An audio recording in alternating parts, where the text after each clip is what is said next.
Hello there, and thank you for tuning in to another episode of the TED in Your Head podcast, where we seek to liberate ourselves from lack, limitation, and lethargy and pursue a powerful personal path of transformation. I'm your host, Ted Moreno, certified hypnotherapist and high performance coach.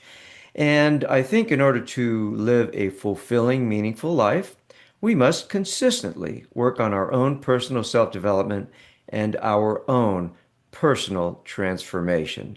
And if you need some help with that, which most people do, I'll tell you how to get in touch with me at the end of our episode today. But for now, let's get into it.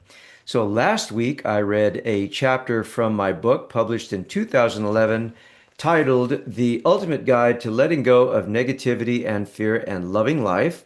That's available on Amazon.com.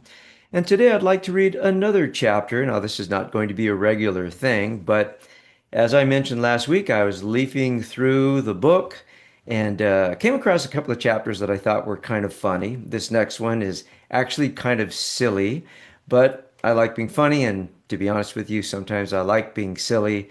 And I think humor is so necessary in life today. So here's another chapter of my book. And originally, the chapter was titled How to Have Lots of Energy. I've retitled it for this podcast as Why You Will Never Get Motivated. And here it is. I will never forget the time that I got instant motivation. For a while, I'd been trying to find the motivation to get started on all the things I wanted to do. I'd be sitting in front of the television thinking, if only I could find the motivation to get off this couch, my life would be a lot better.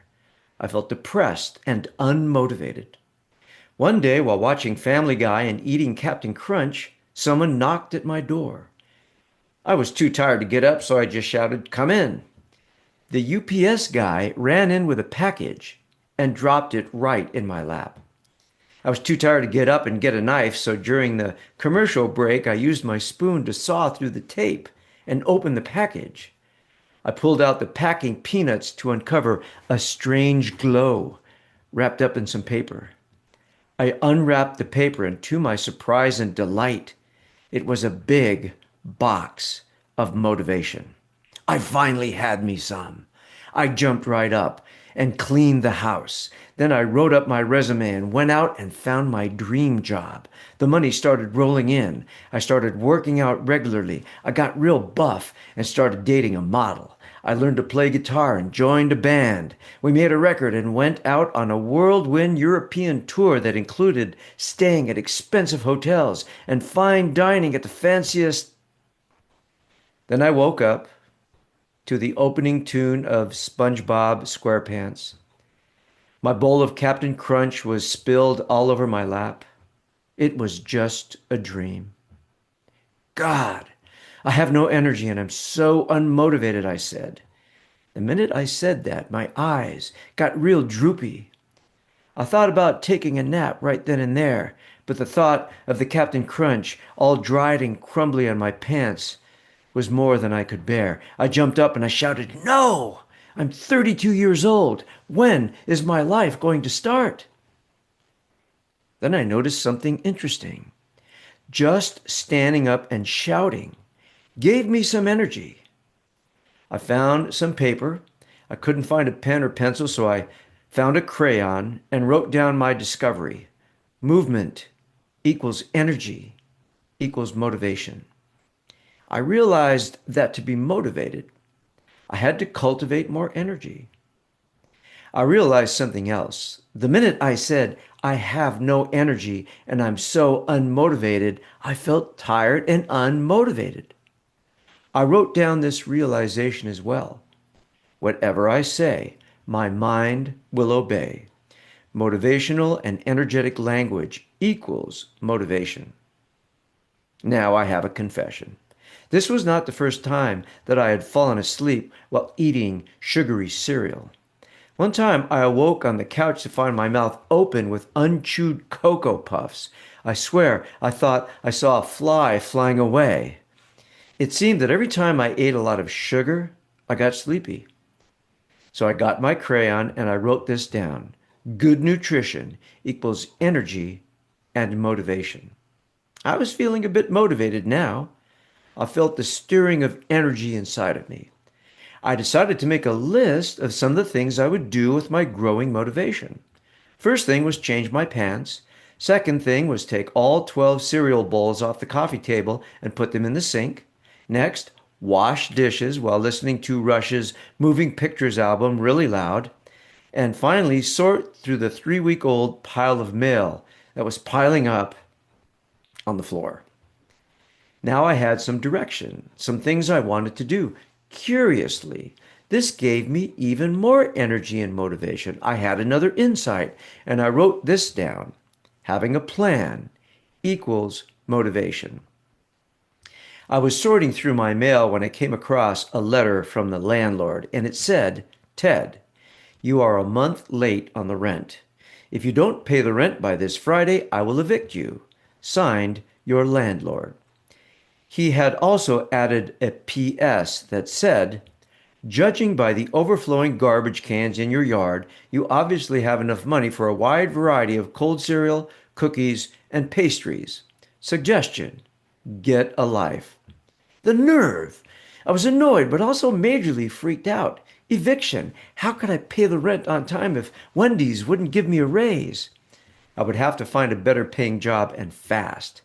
I took the abandoned bird's nest out of the spokes of my bicycle and rode down to the mall and collected a bunch of applications. When I got home, I wrote this down. Purpose equals energy and motivation. I filled out a bunch of applications to drop off the next morning. By this point, it had been a busy day, and I was feeling a bit stressed out and kind of tired. I wanted to sit in front of the tube. Instead, I played my guitar. That energized me. Then I read a book. I felt relaxed and calm now. Before I went to bed at 10:30, I wrote down two things. Fun and de-stressing equals energy. Enjoyment equals motivation. The next day I woke up at 6:30. I felt refreshed. I scribbled down good sleep equals good energy and motivation. Out of habit, I turned on the news. There was the economy, the war, terrorists, floods, car accidents. I turned off the television, unplugged it, and stomped on the remote. It occurred to me that compared to most of the world, I had a pretty good life. I was healthy, I had a place to live, and I had the opportunity and the freedom to take advantage of the good things I had going for me if I chose to. There was nobody bombing my house or my city. I felt blessed, and I was moved by this feeling. So I wrote down gratitude equals energy and motivation. I eventually took all my insights and made a sign that I hung on my wall. I titled it, "I am energetic and motivated." And it said, "I have abundant energy and motivation because I move my body daily. I have abundant energy and motivation because I say that I do. I refuse to say the opposite. I have abundant energy because I have an energy producing diet. I have abundant energy because I have a plan. I have abundant energy because I have a purpose. I have abundant energy because I have a good balance of work, play, and relaxation. I have abundant energy because I manage my stress. I have abundant energy because I get enough sleep. I have abundant energy because I focus on what is right with my life, and I am grateful." I started reading this every morning out loud because it energized and motivated me. Having motivation doesn't always mean wanting to do something. Real motivation is the ability to do something, even if you don't feel like doing it. You will never get motivated. Nothing can give you motivation except maybe the imminent prospect of catastrophe. You can't get motivated.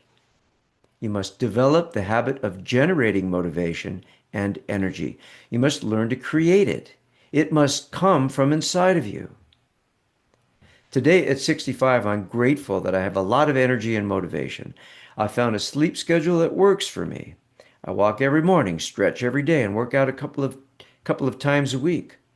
I'm very conscious of how valuable time is. I have a purpose. I try to have a daily plan and I have written down goals. And I never ever say I'm tired unless I'm ready to go to bed. And then typically I'll say I'm sleepy. If I have a health issue or I feel low on energy, I'll get my butt to the doctor, my chiropractor, my acupuncturist, and try to get my energy back, which I usually am able to do. I do everything I can to keep my stress level manageable.